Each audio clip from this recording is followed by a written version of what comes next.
So Opalco offers net metering per state requirements, and they've actually exceeded their state requirements for offering net metering. The way that they offer net metering is a little bit unique from how it's done on the mainland. So with Opalco, you're buying your electricity from them at whatever your rate is, depending on what tier you are on, and that's based on how much electricity you consume in a month.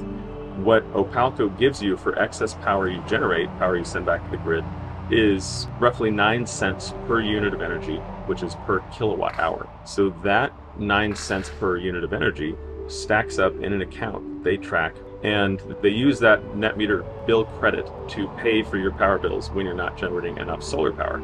So at night, you get home from work and you're using electricity. You're drawing that electricity from the grid because it's nighttime and your solar's not producing anything, but the money to pay for that is coming out of your net metering account with Opalco.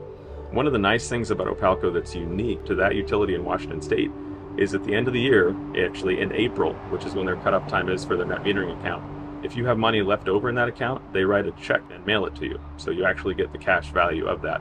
They also seem to be tracking the cost of power increases with the net meter bill credit they give you. So it goes up a little bit every year in value.